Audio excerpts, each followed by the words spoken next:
Olá, sejam bem-vindos. Eu sou o professor Leonardo Soares e essa é mais uma aula de linguagem de programação. Hoje nós vamos dar continuidade direta à aula passada, onde nós tratamos sobre objetos, né? E vamos agora mostrar a sintaxe de classes do JavaScript introduzida ali no EX6.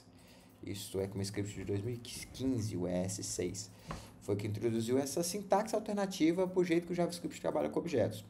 Se você vem de outras linguagens, como C++, Java, não confunda, não ache que porque agora a gente tem classes, a gente pode criar objetos a partir dessas classes, que você está trabalhando da mesma forma como você trabalhava nessas outras linguagens. Não é o caso.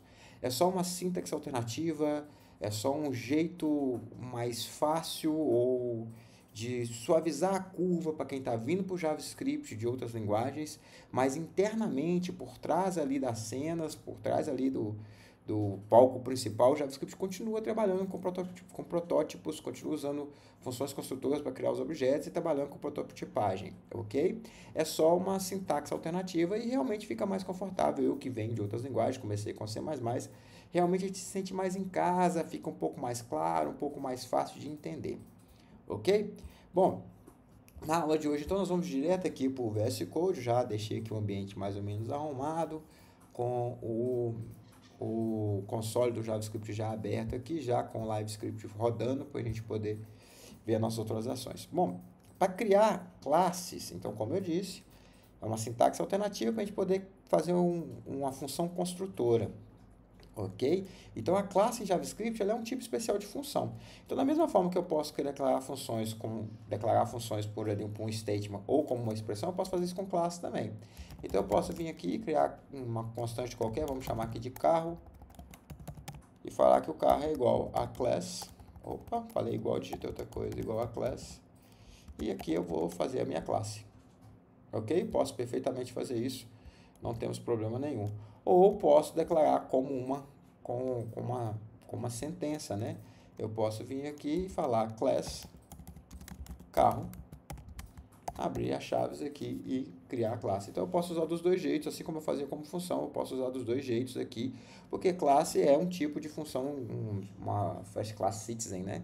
Do JavaScript. É um outro tipo de função que eu posso estar passando ali como parâmetros de método, posso estar retornando, ok? Exatamente como eu fazia como funções ali de primeira classe. Aí eu vou usar a sintaxe de baixo, a declaração como uma sentença, porque eu me sinto mais confortável de fazer assim.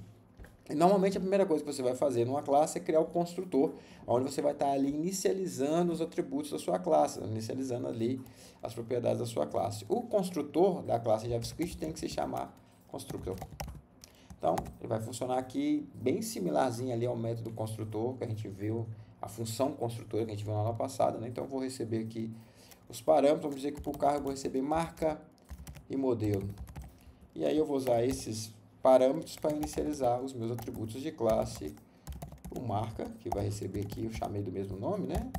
E diz ponto modelo, que vai receber aqui o modelo. Além disso, eu posso criar aqui um atributo para velocidade, falar que inicialmente ele é 0. Eu posso criar aqui o atributo ligado, quer dizer se meu carro está ligado ou não, e vou colocar como falso aqui.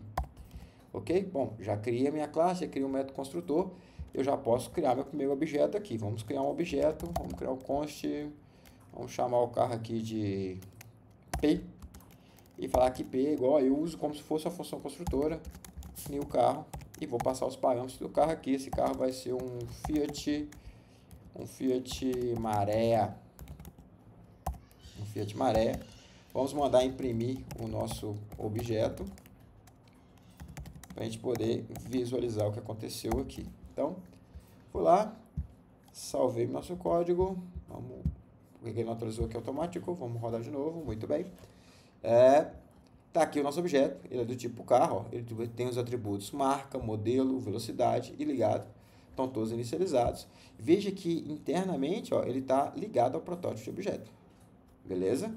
Então, funciona do mesmo jeito. Tem aqui a minha classe, que foi meu construtor dele, foi a classe carro. Tem aqui os parâmetros de objeto. Mesma coisa, é só uma sintaxe alternativa, porque nós já estamos fazendo. E agora, com o uso de classe, as coisas ficam mais simples. Então, eu posso agora criar métodos, por exemplo, e o método que eu vou criar já vai automaticamente para o protótipo da classe e não é copiado para cada objeto. Quando a gente está fazendo lá com a função construtor, eu tenho que especificamente criar esse método dentro do protótipo, né? Senão ele é copiado para cada objeto. Aqui não, aqui já fica automático. A sintaxe é bem tranquila. Vou criar um método aqui, sei lá, acelerar. Então, só digito o nome do método. Acelerar. Quer acelerar quantas unidades, né? Colocar aqui unidades que você quer acelerar. E o acelerar, o que ele faz? Ele aumenta a velocidade, diz velocidade mais igual a unidades. Vou fazer aqui também o método frear. Eu nunca sei se é frear, se é frear ou se é frenar, mas enfim, não faz diferença para o nosso exemplo. Eu diz ponto velocidade menos igual a 5. Freio de 5 e 5. Vamos fazer um método aqui para ligar o carro. Então, vou ter o método ligar. O método ligar vai transformar o meu atributo, a minha variável ali, né? Meu atributo da classe ligado em true. Ok? E o meu método desligar, ó, vai retornar o meu atributo ligado para false. Então, agora o meu objeto tem 4 propriedades, 4 atributos, e eu tenho aqui 4 métodos, mas esses métodos não estão aqui no objeto, ó. Beleza? Esses métodos, como eu disse a vocês, estão lá no protótipo dele, ó. Então, lá no protótipo, esses objetos estão aqui, ok? E, obviamente, eu posso usá-los, né? Vamos criar aqui um método velocímetro. Esse método velocímetro, ele imprime a velocidade. Console.log diz ponto velocidade. Então, aqui eu já mandei imprimir o carro como um todo. Vou ligar o nosso carro. Eu ponto carro ligar. Chamei o método. Ó. Vou mandar o carro acelerar. Vou acelerar 100 unidades. Depois eu vou dar uma freadinha. Frear. Vou mandar ele imprimir aqui o nosso velocímetro, para eu ver a velocidade que eu estou nesse momento. E depois vou só mandar ele imprimir o objeto de novo para a gente comparar o estado do objeto, né? Então, console.log, o P inteiro aqui. Vamos atualizar aqui. Ó, então, nosso carro inicial estava lá, Fiat, modelo maré, velocidade, ligado estava falso. Eu acelerei, ele foi para 100, né? Depois eu freiei, imprimi de novo o objeto. Agora veja que a velocidade está em 95, o frear diminuiu 5, né? E o ligado agora está true, beleza? Então, os métodos estão salvos no protótipo dele e eu posso usar perfeitamente dentro do objeto, porque continua sendo JavaScript, continua sendo como JavaScript funciona. O objeto não tem, ele delega para o protótipo executa sem problema nenhum, ok? Outra coisa que nós vimos na aula passada, nós vimos getters e setters. Então, vamos usar getters e setters aqui. Vamos dizer que, por exemplo, a nossa marca, a gente só trabalha com marcas específicas, ok? Então, eu vou criar aqui um atributo privado chamado marcas, que vai ser um vetorzinho com as marcas que a gente aceita. A gente está aceitando aqui Fiat e Ford. A partir de 2022, do ECMAScript de 2022, a gente pode trabalhar com campos privados em JavaScript. Esse campo você começa ele aqui com hashtag, com cerquilha, né? Acho que é o nome desse cara que tem em português. E agora o que acontece? Só que eu vou andar imprimir ele aqui, ó. Você vê que ele aparece aqui bonitinho para mim. Mas se eu tentar usar esse atributo, ó, se eu der um console.log e mandar ele imprimir aqui o p.marcas, eu não tenho acesso, porque esse atributo ele é privado. Opa! O que aconteceu aqui? Ó, p.marcas não existe, né? Então, define esse segunda impressão aqui está me confundindo. Vou comentar essa segunda impressão aqui. Vai ficar melhor para mim. Muito bem. Então, está dando um define porque eu declarei lá com o cerquilha, né? Se eu colocar o cerquilha aqui, ó. Aí agora sim ele vai dar o erro, ó. Vai falar comigo, ó, não tem jeito, tá vendo? Esse campo ele é privado, então não posso acessá-lo fora da classe, ok? Dentro da classe eu posso acessá-lo normalmente, né? E aí o que eu vou fazer? Agora eu quero que o marca só possa ser um dos campos, um dos valores que estão nesse vetor de marcas. Então eu vou fazer o método setter aqui que nós vimos na aula passada, né? Então a gente usa o set para simular um acesso direto, a gente usa o método para simular um acesso a uma propriedade, né? E você pode usar também para dar regras, porque como é um método, quando você passar o valor lá, esse valor vai cair no método, posso ter se, posso ter todos os condicionais que eu queira ali, né? Então eu vou ter aqui o set marca, vai receber aqui um valor qualquer, vamos chamar de m para economizar.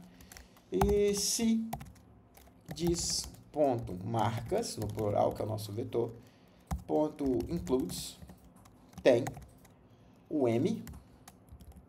Então, o nosso campo marca ali, né? Então, diz ponto marca vai receber o M. Se não, vamos colocar que o nosso marca aqui, eu poderia retornar uma mensagem de erro, lançar uma exceção, né? Enfim, aqui vamos dizer que a nossa marca então vai ser genérico. Ok? Tá. Aqui o que acontece? Eu estou tentando atribuir, eu estou criando um método set para um atributo que já existe. E eles têm o mesmo nome. Quando isso acontece, se você acompanhar o erro aqui, ó, ele entrou lá, ele veio para cá e ó, ele fica aqui, ó, ele fica em loop. Porque ele tenta atribuir a marca, e quando ele tenta atribuir o dis.marca, ele substitui pelo método setter. E aí o método setter tenta atribuir, então ele fica em loop aqui até que ele acessa o tamanho máximo da call, né? E da pilhazinha de chamadas ali, ele estoura, né? Para resolver isso em JavaScript, o padrão é você colocar um underline no nome da propriedade, tá? O padrão é você colocar um underlinezinho no nome da propriedade. Então, o campo, o setter chama marca, o usuário vai usar marca do lado de fora, né? Mas na hora que eu vou criar a propriedade interna aqui, o atributo interno, eu coloco um underline marca. Então, eu tenho aqui um underline marca agora, que é Fiat. Se você, algo for criar, você mandar aqui um Volkswagen. Volkswagen não está lá na nossa lista de carros que podem, né? E aí ele vem aqui e mudou para genérico. Esse genérico está escrito errado, tá não? Genérico, não me parece ter esse acento circunflexo aqui, não. Fiquei na dúvida. Vou deixar sem, a gente fala que é porque o programador não gosta de acento, tá? Mas eu tô com a impressão que genérico é assim, né? Não, genérica. Enfim, deixa isso para lá. Vou deixar sem acento para não correr risco. Muito bem. Então agora, quando eu tento rodar aqui, passou, ele vem para o consultor tenta atribuir para o campo marca a propriedade dinâmica que eu estou fazendo com o setter lá. Ele vai rodar com o setter aqui. O setter vai lá, olha se esse carro possui, beleza. Consegui, coloco marca, o valor que você passou, senão fica genérico. Ah, e eu quero imprimir esse marca, eu não consigo, né? Se eu tentar vir aqui dar um console.log p.marca, ele vai dizer para mim que esse atributo não existe, certo? Olha lá, indefinido. Por quê? Porque eu não fiz o getter ainda, né? Então, eu posso vir aqui, agora e fazer um get para o marca. Opa, o get não recebe nenhum parâmetro. Posso fazer um get aqui e aí sim retornar o nosso campo diz ponto marca. Agora, veja que são métodos, né? O get marca são métodos, mas você vai usá-lo como se você estivesse usando um atributo, tá vendo? Então, aqui não tem mais, não tem parênteses na frente, né? Eu uso como se fosse um atributo. Tranquilo? Posso mudar essa marca aqui, ó. Vou mudar aqui de novo a marca depois do P aqui, vou mudar a marca para Ford de novo. Ford ele aceita, né? Então, se eu mandar imprimir depois aqui, agora a nossa marca já é o Ford lá, porque Ford ele aceita, né? Então era genérico, depois virou Ford, ok? Da mesma forma também eu posso fazer se eu precisar dar acesso a um atributo privado que eu tenha. Então eu tenho aqui o meu campo marcas, que trabalha ali com Fiat e Ford, então vocês viram que ele não está aceitando Volkswagen. Mas eu queria que o usuário tivesse a chance de estar mexendo. O que eu posso fazer? Eu posso fazer um get set para o meu campo marcas lá, de forma muito similar, né? Vou fazer um set marcas aqui, ó, que vou estar recebendo um valor aqui qualquer, é o valor que você quer adicionar. Posso ter a regra de validação que eu quiser aqui, né? Eu estou dentro de um método, posso programar normal. Mas aqui o que nós vamos fazer vai ser adicionar esse cara lá no nosso vetorzinho, ó. Então diz .marcas.push. E vou adicionar o M aqui, ok? Então agora, se você quiser, eu tentei criar lá o meu carrinho da Volkswagen, ele não deixou, meu carro ficou genérico, ó. Aí que eu posso fazer aqui, eu posso dar um p.marcas, mandar ele adicionar para mim aqui o Volkswagen. Depois que ele adicionou o Volkswagen, agora sim eu posso setar a minha marca como Volkswagen. Ele agora vai aceitar, porque ela agora faz parte do nosso vetor de opções válidas, né? P.marcas não está visível. Por que que não está visível? Set marcas tá aqui, na linha 45 eu estou usando marcas, tá certo? Eu coloquei como se fosse uma função, né? Perdão, aqui é uma função, mas a gente trabalha como se fosse uma propriedade, né? Então, agora, ó, ele conseguiu setar lá como marca, a marca agora tá Volkswagen, vou voltar a imprimir o P aqui, a gente poder ver que agora, ó, esse carro que inicialmente era genérico, agora está com a marca Volkswagen, ok? Eu não consigo, da mesma forma, se eu tentar imprimir ali o marcas, eu não consigo, porque marcas é uma variável inexistente, certo? Não existe esse atributo marcas. Ah, mas você tem o atributo privado. O atributo privado eu não tenho acesso. Então, eu posso fazer o get dele. Eu não fiz ainda o get, né? Então, eu posso vir aqui e fazer o get marcas. O get não recebe valor. Mesma regra que vocês viram na aula passada. E vou retornar o marcas. Agora sim. Agora sim, tudo em casa. Tudo funcionando. Opa, aqui eu imprimi só marcas, né? Eu quero imprimir p ponto marcas. Ok? Tranquilo? Mais um último recursozinho para a gente fechar essa aula de hoje, que são membros de classe estáticos. Membros de classe estáticos. É um conceito bem parecido com o que você já viu em outras linguagens de programação orientada a objeto. Vai ser um membro da classe ali que vai pertencer à classe e não ao objeto. Por exemplo, quando você usa number.percint, ele pertence ali ao namespace number e não a um objeto de number, ok? Ou quando você usa um array.from para criar um array, né? Ele pertence à classe array, mas ele não pertence a nenhum objeto do tipo array. Entende? Se você vier aqui e vamos direto no console aqui, ó. Opa, aqui no console, array.from, o método está aqui, ok? Mas se eu criar um vetor qualquer, aqui, ponto, eu não tenho from. Por quê? Porque esse método from, ele é um método estático. Então, esse método pertence à classe e não ao objeto, ok? Como é que eu posso... Perdão, vou tirar essa tossida na edição. Como é que eu posso criar um método estático aqui? Eu uso a palavra static. Vamos criar um método buzinar. E aí, o buzinar, a coisa que ele faz é buzinar mesmo. Console.log bip, ok? Então, estou criando um método, podia ter criado um atributo, né? Estou criando um método aqui. Aí perceba que eu não posso usar o p.buzinar. Não posso usar isso. Eu ia falar comigo que buzinar não é uma função, não existe para p. O buzinar não pertence ao p. O buzinar pertence a quem? O buzinar pertence à classe. Então, eu tenho que usar carro.buzinar. Agora, ele vai sim emitir lá a buzina, porque é um método estático. Então, esse método vai pertencer à classe e não ao objeto. Tranquilo? Bom, para a aula de hoje eu acho que tá bom. Só relembrando, isso é só um novo jeito de você fazer as coisas, numa abordagem, numa sintaxe muito próxima do que a gente faz em outras linguagens de programação. Não mudou o jeito como o JavaScript funciona. O JavaScript continua trabalhando com funções construtoras. Não, funções construtoras não estão depreciadas, não é um recurso, não, se a pessoa gosta de outras, pode usar. É só uma forma de você agradar novos desenvolvedores que estão migrando para a linguagem e para você tornar o código um pouco mais coerente, um pouco mais fácil de ler. Quando você vai usando funções construtoras, você tem que jogar a função dentro do protótipo direto, isso acaba deixando o código um pouco de difícil leitura. E com classe isso dá uma clareada, o código fica um pouco mais clean.